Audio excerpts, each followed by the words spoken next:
جہاں بارشوں اور سیلابی ریلوں سے عوام کو شدید نقصانات اٹھانے پڑے، وہیں پہ ضلعی انتظامیہ کی عدم توجہی و غیر منصفانہ انداز میں راشن کی تقسیم کار کی وجہ سے کئی علاقوں کے متاثرین نظر انداز ہو گئے، جس کی وجہ سے ضلعی انتظامیہ کے خلاف سنی تحریک اور درزی یونین کی جانب سے احتجاجی ریلی نکالی گئی، جو مین قومی شاہراہ سے ہوتے ہوئے ڈپٹی کمشنر آفس کے سامنے مظاہرہ کیا گیا۔ ریلی میں کثیر تعداد میں سنی تحریک کے کارکنان اور عام عوام نے شرکت کی، جنہوں نے ہاتھوں میں بینرز اور پلے کارڈز اٹھائے ہوئے تھے جن پر ضلعی انتظامیہ کے خلاف نعرے درج تھے۔ اس موقع پر سنی تحریک کے مرکزی رہنما مولانا نواب الدین ڈومکی اور درزی یونین کے صدر اللہ ڈٹا وینس نے ویسٹ نیوز سے بات چیت کرتے ہوئے کہا، موروثی احتجاج یہی مقصد ہے کہ ڈیرہ مراد جمالی ضلع نصیر آباد تو کا 2 مہینہ گزشتہ اور سیلاب برسات سے تمام علاقہ متاثر بھی رہا، تو لہٰذا ڈپٹی کمشنر صاحبہ نصیر آباد اور پورا ضلع انتظامیہ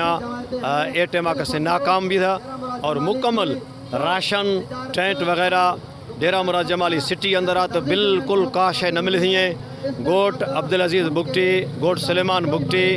چھتر ربی اور میر حسن اور گوٹ محمد حیات جتک، گوٹ محمد خان نیچاری، بالان شاخ، ڈیرہ مراد جمالی، یہ تمام میں گوٹ استا متاثر بھی رہا۔ 2 ماہ 2.5 مہینہ گزر تھا برسات اور نصیر آباد اور سیلاب، لیکن کوئی چیز ادھا فراہم نہ خودی، صرف دعویٰ اور دعویٰ۔ میں اپیل ہمیشہ کہ ڈیرہ مراد جمالی سٹی اندر اور ہما مذکورہ گوٹا میں ہمانی ذکر خدا ہمانی وزٹا کنا، ہمارے ٹیما راشن اگر نہیں تو